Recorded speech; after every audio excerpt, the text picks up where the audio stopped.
If I do package audio episodes as if they are YouTube videos, I get more listens. If you want to succeed on YouTube, you need to make good YouTube videos. And if you don't want to succeed on YouTube, don't worry about YouTube. It's like you've been doing this, like you said, for 8 years. You've talked to hundreds of different creators all along the digital product journey. What were some of the early learnings that like really started to help you formulate the stuff that you were doing? There are elements of a piece of content that people engage with before they make the decision to actually go deeper into that thing. So on YouTube, What is going on, Uploading? Today we are chatting with Jay Clouse, the founder of Creator Science. Creator Science provides advanced creator education through its newsletter, podcast, membership, and YouTube channel. Jay's got over 100,000 YouTube subscribers and has built a super successful podcast where he interviews top content creators and strategists, uncovering insights and strategies for creating high-performing content. And on today's episode, we're going to be breaking down a couple different things, including secrets behind successful YouTube packaging, how to hook your audience, and how to build a YouTube channel that grows your business. We'll also be chatting a bit about podcasting, how you can leverage some good strategy in pre-production, packaging, and formatting for a successful podcast. We'll also talk about remote podcasting. We'll also talk about growing your own community and business through your creative channels like podcasting, YouTubing, all that sort of stuff. So Jay, I'll let you kick us off. Why don't you just give us a quick background? How'd you get started as a creator? Why don't you give us the whole story? I mean, the honest truth is I started becoming aware of the creator model, even though we weren't using that word, in like 2017. My background is in product management. So I was in software and startups. After like a pretty not fun experience at a venture-backed startup in the healthcare space, I went out on my own. I didn't know what that would look like, but I had started writing an email newsletter because I really liked what Seth Godin was doing at the time, and Brian Harris and Matthew Kimberly. So I thought, I like writing. I'll start writing emails. And that got me to discover digital products that people were selling at the time. And I just thought to myself, holy crap, these are products. I can continue to make products, but I don't have to rely on a team of engineers or designers to make the thing that I want to make real. I can just make it. Content is a product. And I got so interested in that, I had to learn how to do it. I had to learn how other people were doing it. And so the best way I could do that was talk to other people who were doing it. That became the podcast. Write about what I was learning. That became the newsletter. And here we are 8 years later, and I've just continued to crystallize my thinking around all things content. And why don't you walk us through that journey? Because like you've been doing this, like you said, for 8 years. You've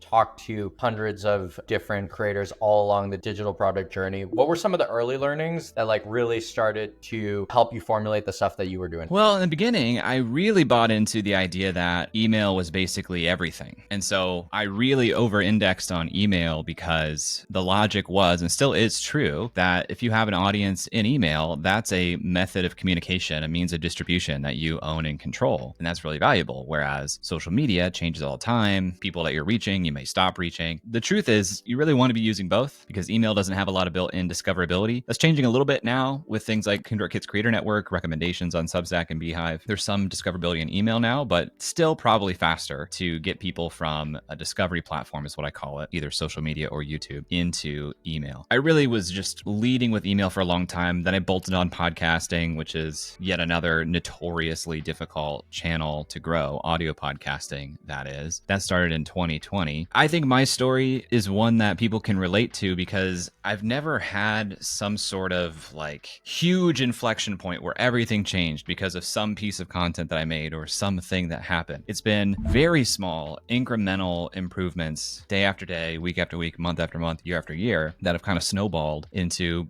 putting me now as one of the leading voices in this space. Jay, why don't you just break down kind of what your content ecosystem looks like specifically, right? I know one of the challenges for a lot of creators is, maybe they start on the channel, they're like, should I be on all the channels? Should I be on one? And clearly you've been at this for 8 years where you've been able to kind of build up that audience. But just like you were saying in terms of how, email is great for communication, it's tough for discoverability. So you've got discovery platforms, but you personally, what does your content world, content ecosystem look like as it is today? So it's all under the Creator Science umbrella. I publish at least one newsletter per week, but often it's two. I publish at least one audio podcast per week, but often it's two. Then I'm active pretty much daily on a few social media platforms, namely LinkedIn is actually where I'm going the hardest right now, followed by X and Threads and and Instagram to a small degree. Then we have YouTube, which is fairly new to us. It's about 2 years old that we've been publishing on YouTube. We've got about 110 subscribers there, and we publish probably about 2 videos per month. If we get 3, we're happy. That was going to be my other question as it pertains to some of the different platforms you're on and the content you're creating. Like, how do you keep your content fresh, and what are you writing about, right? Like when you say, I write a newsletter every single week, I have a couple podcasts every week. How do you keep that content fresh? Like, what's the overarching content strategy? Has that evolved? Is it the same thing? How do you keep it fresh so you're not just rehashing the same thing over and over and over again? I think this is something I could do better, to be honest, because there's a couple of schools of thought. I mean, I heard a recent conversation with Gary Vaynerchuk, and he basically said, I say the same 6 things, but I've been saying them for years in different ways. And I think that's pretty powerful when you do it. No one pays as close attention to you and your work as you think. And so repetition is really your friend. You want to repeat a lot of your most resonant, successful ideas. I tend to create just a ton of bespoke content for every platform all the time. I don't have this great process where it's like, I write a newsletter and that becomes a script for my YouTube video, and I strip out the audio for the podcast, and then I take snippets from that podcast and make on social media. Like, that's a smart strategy. And I understand why people do it, and I understand why it's successful. The only way that I can continue to create content personally is if I'm really engaged in the work. And so it has to come from my own curiosity. This landscape changes constantly. And so for me to remain relevant and helpful, I need to be following what's going on and testing and experimenting myself. So my content is a natural byproduct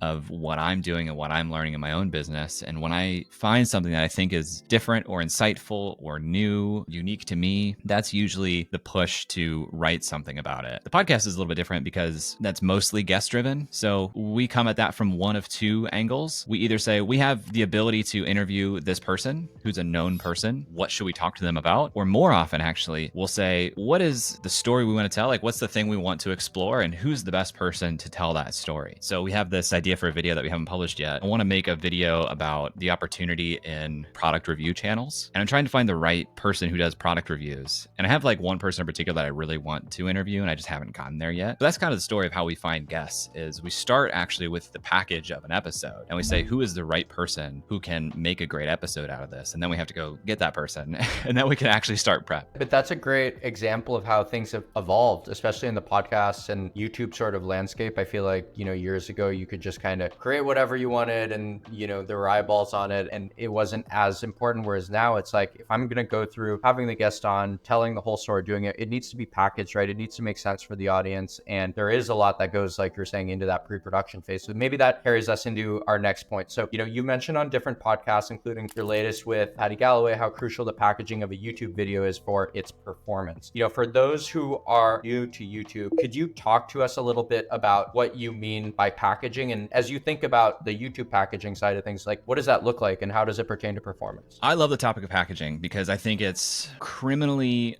underspoken about in all forms of content. It's most spoken about in YouTube, which is actually an evolution, I believe, of traditional film and media. Because like most traditional media has figured out a lot of the stuff we're figuring out in independent content literally decades ago. But packaging as a concept, I think about it this way. There are elements of a piece of content that people engage with, interact with, before they make the decision to actually go deeper into that thing. So on YouTube, title, thumbnail, and kind of the idea that's inherent in those things. If you go to a bookstore, it's the title and the cover of the book. It's even the spine of the book. An email, it's the subject line. Audio podcast, it's the title of that episode. So like every form of content has some bit of packaging that you can think about or you can't think about. But if you do think about it, you're going to be more successful, because if you intentionally design the package for that medium to be inherently clickable, compelling, where people are like, I need to know more about this, then it's going to be more successful as a piece of content. 100%. And then for YouTube, let's just talk about the stuff that's worked for you as it pertains to the title and thumbnail. Is there a specific way that you've optimized or think about that workflow? Like, how do you come up with your ideas for the videos, and how do you package those with the thumbnail? There's a certain element of this that just kind of comes down to being a student of that platform. I was talking to a mentor of mine yesterday who's getting started on YouTube, and he's very new to it. He doesn't know what he doesn't know. He was showing me his page, and I was looking at his thumbnails, and you can just see at an eye test, like, this doesn't feel like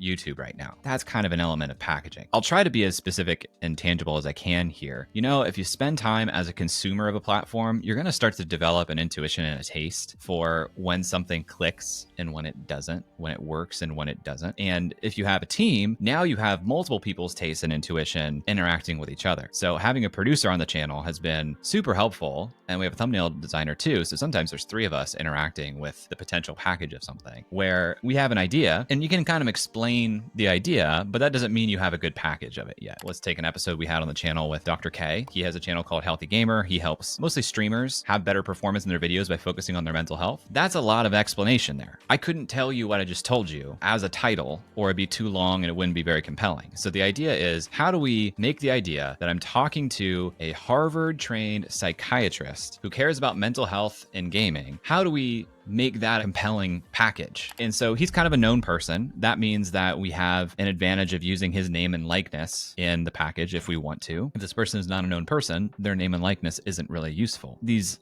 bits of his background that are compelling, like Harvard psychiatrist, that's interesting. Can we put that in the title? So I think we ended up with a title that was basically Meet the Harvard Psychiatrist Getting YouTubers Millions of Views, because there's an element of like social proof in that with Harvard psychiatrist. There's the thing that the audience identifies with as who they are and what they want. I'm a YouTuber. I want to get more views. So it feels like this person is educated and knows something about the human brain that I don't know, and he's helping people like me get the goal that I want. If you can make the package as short and compelling as possible is kind of the goal. I think there's probably some guidance on how long people say this should be. I think titles cut off around like 46 characters or something in there. So there is like a theoretical threshold of how long is too long. But generally, shorter is better if you can quickly get the idea across in the title and thumbnail that this is something that's interesting and relevant to you. That's a hard game to play because YouTube is showing your package against 9 to 11 other videos concurrently at any given time. And if you aren't performing to some standard, you're going to stop getting recommended. One thing I wanted to double click on there was what you said about social proof and how social proof plays into the actual title, right? So this is something that we've seen when we work with content strategists or content that performs. It's like, how should you think about integrating social proof into the beginning phases of any part of, whether it's the content packaging, the hook of the content, like what role does social proof play in good content? Really depends on the content. I think the higher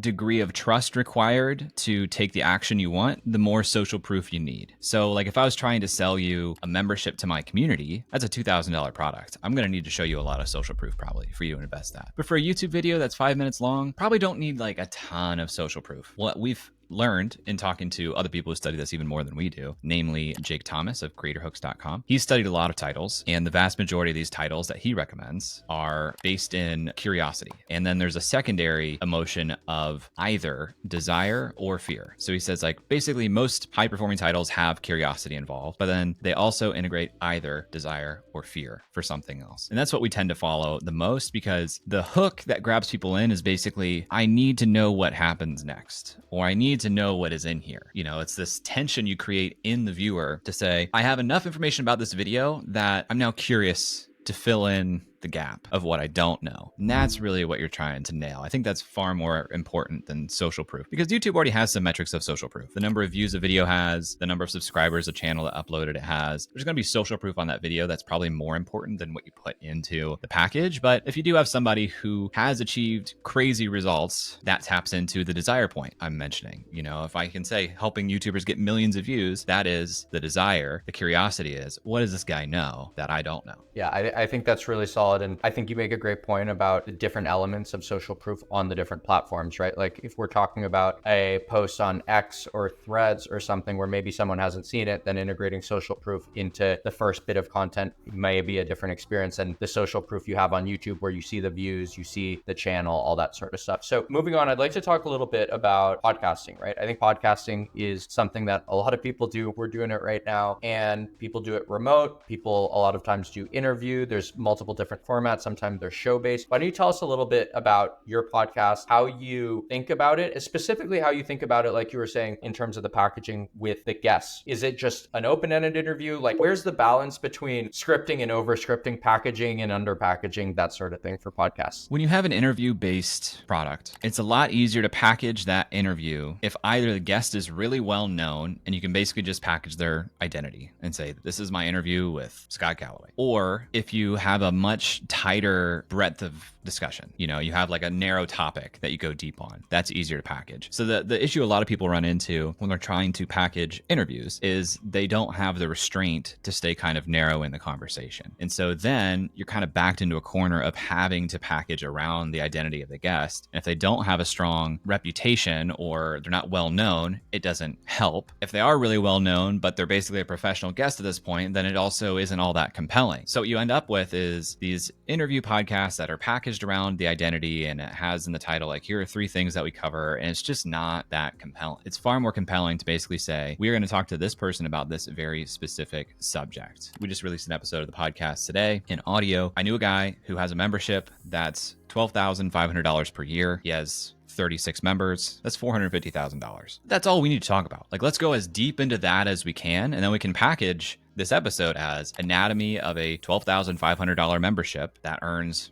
$450,000 per year. Right away, is that something I care about? Is that relevant to me? If that's relevant to you, you're going to listen to that episode. But if I would have just said, here's my interview with Ryan Hawk, you have to know who Ryan Hawk is, or, it's just not going to be compelling. So in audio, it's interesting because about 80% of people who listen to your show in audio, they are returning listeners. So you've already built trust, you've already built a relationship. You actually don't need to package as intensely. At least that's what I thought. And I think that's true to some degree, but I have found over the last few months, as I've grown a deeper appreciation of packaging, if I do package audio episodes as if they are YouTube videos, I get more listens, even from regular listeners. So there is an element here where you really should be thoughtful about the title of your audio podcast, even though these people already know me, they know my album art, they know I release on Tuesdays. You have a good title, you're still going to get more listens than if you don't. The one question I had was about the scripting versus non-scripting, like even as it pertains to a podcast, right? Like, do you have like an entire outline that you're going in for? Do you just know the general topic that you want to cover and have talking points, and kind of what to drill in on? Where's that balance between kind of like off the cuff versus being like very strategic in those interview sort of conversations? Well, we do prep and we come up with some questions that we think are aligned with the big idea. So I should start there, actually. Every episode that we have, once the guest is confirmed, we spend some time thinking about what's the big idea of this episode, which is basically what we're going to package around. Once we have the big idea of what we're going to package around, then we form the questions based on that big idea. But to be a great interviewer, you really have to have good active listening skills. And so the act of prepping questions is more priming my own mind than it is like a structure that I have to follow. I'm very intentional about where I start. I'm good at leading us to the area of discussion that I want, but often I would say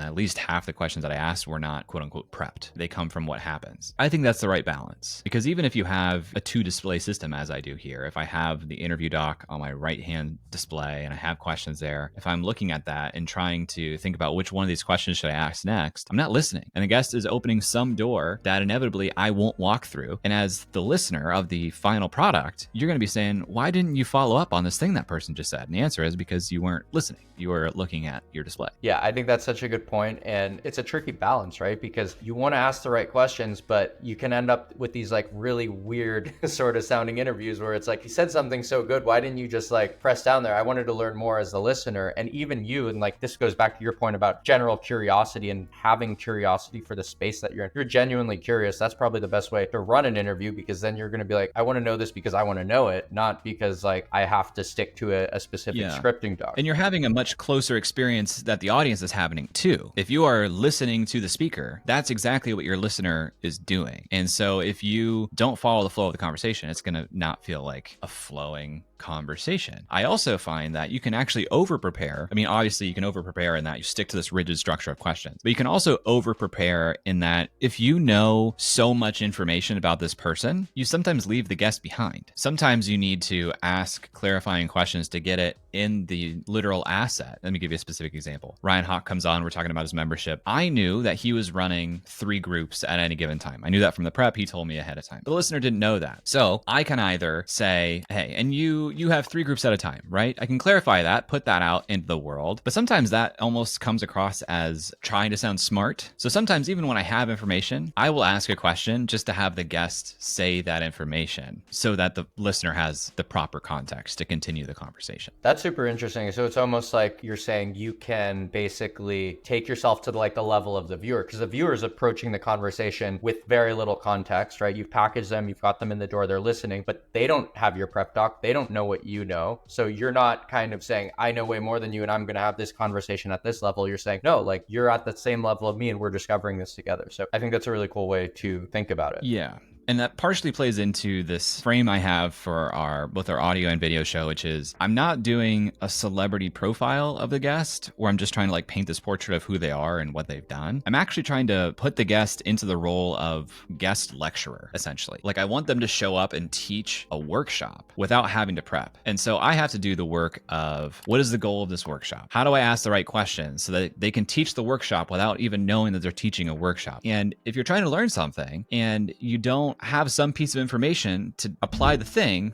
that's my job then as a facilitator to basically ask that clarifying point. I think that's super interesting. Something that we see a lot, especially the podcast that I run in the direct-to-consumer space, a lot of it is like, I can't ask these people, hey, prepare an entire playbook guest lecture on this particular topic. That's not going to be fun for the audience. That's not going to be fun for the expert to like have to put together a bunch of slides and information. So part of your job is in this interview role is to be able to tease that out naturally, where someone can listen to that conversation, feel like they've gotten and absorbed all the information they would get in the lecture, but get it in a much more approachable format. And Jay, this kind of carries me into another point that I'm curious about. Right now, like we said, we're doing a remote interview. You do interviews remotely as well. What tips do you have for getting that side of the equation done right? Obviously, when you're doing things in person, there's a different sort of chemistry that you can build and all that. Do you have any tips in terms of really nailing a remote recording? My producer and I just did a 4.5-hour workshop on this because I feel like we had to learn it ourselves because there weren't good models for it. It's a hard thing to do. We believe that you really do have to take a lot of pre-production and post-production work. So if anyone's interested in that, just go to creatorscience.com and look for podcasts like a YouTuber. I think thinking about the package ahead of time is super important. We spend a lot of time in pre-production, far more than we used to. So this bit we already talked about of designing the package of the episode ahead of time so that you can record an interview that fits the package, that is paramount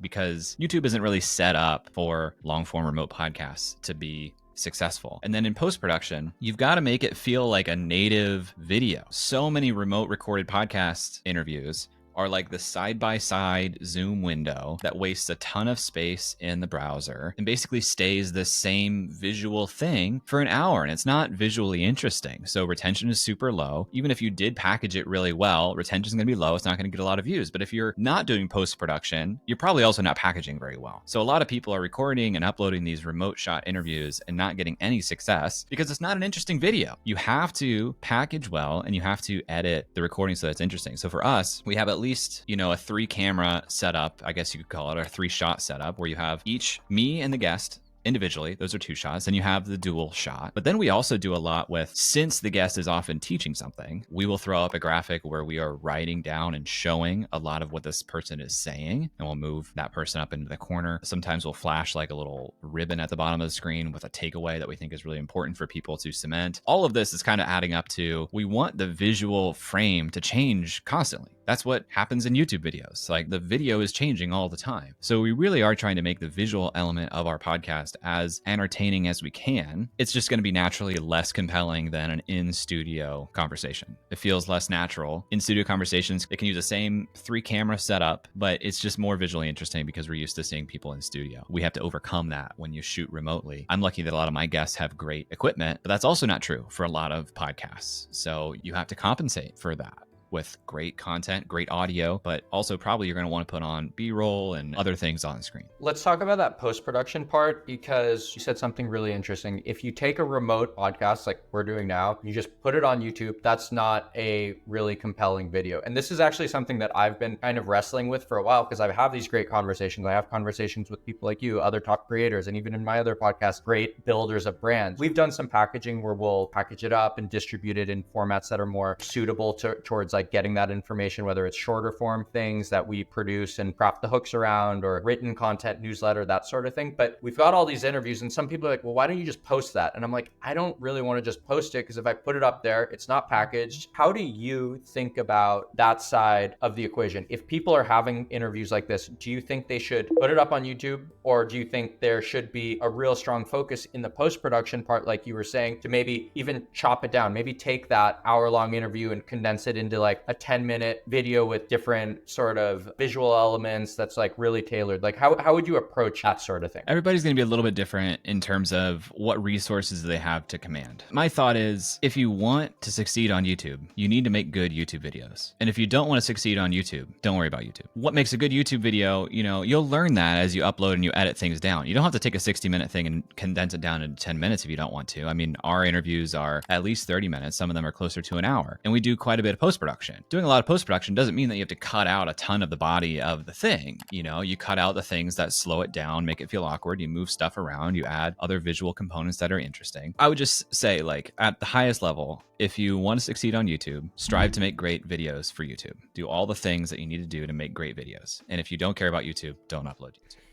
I love that. I think that makes it really easy. It's like, just because you have something doesn't mean it's going to make a great YouTube video. So really simple, concise way to think about it. And kind of as we wrap up here, Jay, I'd love to also just touch on your products, your business, the things that you sell. Now that you've got all this going on, how have you turned your content into your business? What does your business look like? How do you generate income? What do you do with that? How do you run things? Well, we've got 6 lines of income that I look at now: memberships, digital products, sponsorship, affiliates, royalties, and services. And it's about 60% membership, about 20% digital products, 15% sponsorship, and then the rest make up the last 15% or 10%, 5%. Content is about, on a discovery platform, social media, YouTube, that's discovery. That's getting in front of new people saying, hey, I make stuff that solves the problems, answers the questions that you have. Email and audio podcasting is about deepening relationships and building trust. So it's, once I've got your attention and you think, I kind of like this guy, you should check out our newsletter. You should check out this free email-based course. You should check out our audio podcast. Over time, communicating through those mediums, you build even deeper trust, and you can let them know, like, by the way, I have a paid program that gets you this specific outcome. And that's kind of it. Ideally, you build systems in the back end that do a lot of that awareness and pitching of your paid products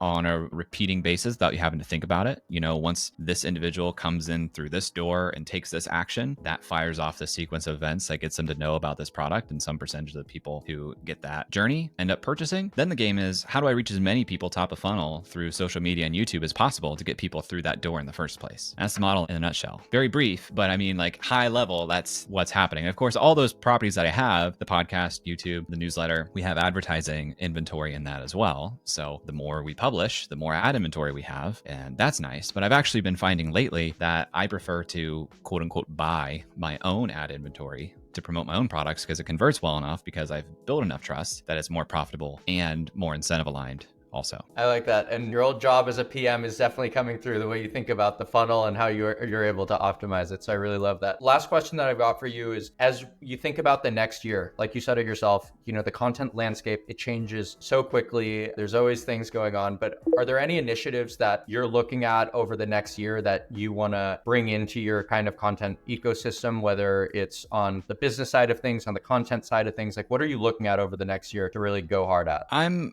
looking at bringing more in-person experiences to our membership, which has been mostly online to this point. It's called The Lab. It's this membership for professional creators, people who are doing this full time. And we've had meetups around events that a lot of us naturally go to, and those have just been awesome. So what I'm looking at doing now is having some more purpose-built, multi-day, like planned events specifically for members of The Lab that I think will actually make the membership even more transformative for people. And I think I can do a really unique version of that. And then following on to that, if I enjoy that, I think there's a world where I do a larger event generally. I'd love to get into writing books at some point, but I look at books as the highest opportunity cost project I could take on. And so I really have to have high conviction around what is this book about to start down that journey. And I haven't landed that plane yet. Well, Jay, for anyone who's tuning in, where can we connect with you? Where do we find you? Where do we find you across socials and your newsletter properties and all that good stuff? Probably the best place is creatorscience.com. That's where you can start seeing what we do in email. It's where my best writing is, and it'll also direct you to anywhere else that you want to go. But if you're on social media, you can search Jay Clouse, and and I'll probably be the top result on whatever platform that is. Love it. Thanks so much, Jay. This was a blast. Yeah, thanks, Blaine.